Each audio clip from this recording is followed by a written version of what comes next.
Hello guys, welcome to our channel. மறக்காம சேனலை subscribe பண்ணிட்டு வீடியோ பாருங்கள். யாரும் வீடியோ ஸ்கிப் பண்ணாதீங்க. வாங்க வீடியோக்குள்ளே போகலாம். இன்றைக்கான எபிசோட் ஸ்டார்டிங்லேயே பார்த்தீங்கன்னா முத்து தான் வந்து புலம்பிட்டு இருக்காரு, நம்ம சம்பாதிக்கணும் அப்படின்ட்டு. அதுக்கப்புறமா பார்த்தீங்கன்னா ரவி தான் வந்துட்டு இருக்கார் வீட்டில். அப்போ பார்த்தீங்கன்னா ஸ்ருதி வந்து கத்துறாங்க, உனக்கு ஒன்றுமே புரிய மாட்டேங்குதுரா, நிறைய பேர் இடமும் சொல்கிறாங்க, சொந்தக்காரங்களாம் அசிங்கமாக பேசுகிறாங்க அப்படின்ட்டு ஸ்ருதி வந்து சொல்கிறாங்க. அது ரவி வந்து அப்படியா, நிறைய டார்ச்சர்ஸ் வருதா அப்படின்னு கேட்டுட்டு உடனே வந்து நீத்துக்கு ஃபோன் பண்ணுறாங்க. ஃபோன் பண்ணிட்டு போஸ்ட் போட சொல்கிறாங்க, எனக்கும் இதுக்கும் சம்மந்தம் இல்லை அப்படின்ற மாதிரி. அதுக்கப்புறமா மீனை வந்து சிந்தாமணி கூட போட்டியாக போடுறதுக்காக அந்த அப்பார்ட்மெண்ட்டில் வந்து பூ கடை வைக்கிறதுக்கு போட்டி போட்டுட்ருக்காங்க. அதுக்கு வந்து சொல்கிறாங்க, இந்த மாதிரி நீங்கள் வந்து வேறு வழி இல்லை, நீங்களும் பூ கொண்டு வாங்க, நீங்களும் பூ கொண்டு வாங்க, எது நல்லா இருக்கோ அதுக்கு ஏற்ற மாதிரி நம்ம டிசைட் பண்ணிக்கலாம் யார் வந்துட்டு வேணும்ட்டு அப்படின்னு சொல்லும்போது சிந்தாமணி வந்து வேறு வழியே இல்லைனா அப்போ அதான் பண்ணி ஆகணுமா அப்படின்னு சொல்கிறாங்க. அதுக்கப்புறமா வந்து எல்லோரும் அவங்களோட பெருமையை புகழ ஆரம்பிக்கிறாங்க. நான் வந்து 40 பேருக்கு டிஸ்ட்ரிபியூட் பண்ணுறேன். அப்புறமா அவங்க சொல்கிறாங்க, எனக்கு சென்னையிலே நான் 36 பிரான்ச்சு பூக்கடை இருக்குது அப்படின்றாங்க. அதுக்கப்புறமா பார்த்திங்கன்னா விஜயா தான் வந்து பார்த்திங்கன்னா வக்கீலை பார்க்க போயிருப்பாங்க. அவங்க வந்து பேசிகிட்டு இருக்காங்க, இந்த மாதிரி வந்து நான் கேட்குற கேள்விகள்லாம் தட்டு மாறாமல் கரெக்டாக பேசணும் அப்படின்றாங்க. அதுக்கப்புறமா இங்கே வீட்டில் முத்து பார்த்திங்கன்னா பயங்கர ஹாப்பியாக இருக்கார். என்னென்னு பார்த்தீங்கன்னா ஃபோன் வந்திருக்கு, யாருக்கிட்ட இருந்துன்னு தெரியாமல் எல்லோரும் முழிச்சிட்ருக்காங்க. எல்லோரும் எங்கேருந்து யார்கிட்ட இருந்துன்னு ஃபோன் வருதுன்னு தெரியாமல் எல்லோரும் கேட்டுட்ருக்காங்க. அதுக்கப்புறமா பார்த்திங்கன்னா விஜயா தான் ஃபோன் பண்ணியிருந்திருப்பாங்க. அதை பார்த்துட்டு தான் வந்து முத்து ஷாக்காக இருந்திருப்பார். வாழ்க்கையில் வாட்டி ஃபோன்லாம் பண்ணுறாங்களேன்ட்டு அப்படின்ட்டு சந்தோஷப்பட்டுட்ருக்காரு. மீனா வந்து தெரிஞ்சு போனவுடனே பரவாயில்ல இவ்வளோ பாசமாக இருக்காருன்ட்டு சொல்கிறாங்க. அதுக்கப்புறமா வந்து அவங்க அப்பா வந்து சொல்கிறாரு, என்ன சொல்கிறாருன்னா அட்டன் பண்ணி பேசுகிறா அப்படின்றாங்க. அதுக்குள்ளே பார்த்திங்கன்னா இவ்வளோ நேரம் ரிங்கு போனது கட்டாக இருக்கும்.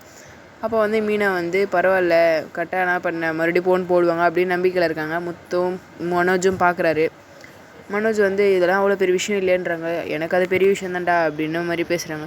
மறுபடியும் ஃபோன் போட்டோடனே எடுத்துருவாங்க. முத்தம் எடுத்துகிட்டு கேட்பார், என்னம்மான்னு கேட்பாரு. அதுக்கப்புறமா அவங்க சொல்லுவாங்க, இல்லை வக்கீல் வந்து உங்ககிட்ட பேசணுமா, விசாரிக்கணுமா, கரெக்டாக பேசு அப்படின்னு சொல்லிட்டு கொடுத்துட்றாங்க. அதுக்கப்புறமா அவங்களும் எக்ஸ்பிளைன் பண்ணிடுறாங்க. முத்து வந்து இல்லை நான் கரெக்டாக எல்லா இடத்துலையும் உண்மையை பேசிடுவேன் அப்படின்னு சொல்கிறாரு. அதுக்கப்புறமா பார்த்திங்கன்னா மீனா வந்து அவங்க அம்மா வீட்டுக்கு போயிருப்பாங்க. எதுக்குன்னு பார்த்திங்கன்னா அதான் பூ கட்டு யார் நல்லா கூட்டு வராங்களோ அவங்களுக்கு தான் ஆர்டர் தருவேன்னு சொல்லியிருப்பார்ல, அதை வந்து செய்கிறதுக்காக வந்திருப்பாங்க. 3 பேர் சேர்ந்து பயங்கரமாக பூக்கடை ஆரம்பிக்கிறாங்க. அதுக்கப்புறமா பார்த்திங்கன்னா முத்து மீனை வந்து கோர்ட்டுக்கு போயிருப்பாங்க. கோர்ட்டுக்கு போய்ட்டு பேசிகிட்டு இருக்காங்க, இந்த மாதிரி நாங்கள் கரெக்டாக பேசிடுறோன்ட்டு. அதுக்கப்புறம் நீங்கள் எதுவும் தப்பாக பேசிடாதீங்க, எல்லாம் கரெக்டாக பேசுங்க அப்படின்னு சொல்லிடுறாங்க. அதுக்கும் ஓகேன்னு சொல்லிட்டு போய் உக்காந்துடுறாங்க கோர்ட்டுக்குள்ளே.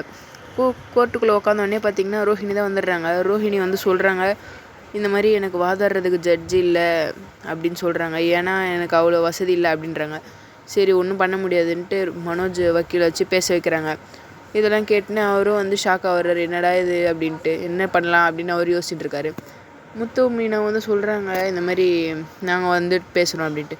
அவங்க வந்து உண்மையெல்லாம் சொல்லுவாங்கன்னு பார்த்தீங்கன்னா சொல்கிறாங்க, இந்த மாதிரி வந்து ஃபஸ்ட்டே இந்த உண்மை வந்து என் ஒய்ஃப்க்கு தான் தெரிஞ்சுது, அதுக்கப்புறம் தான் தெரிஞ்சுது. விஜய் வந்து பார்க்குறாங்க, கிடைக்காதான்னு பார்த்துட்ருக்காங்க.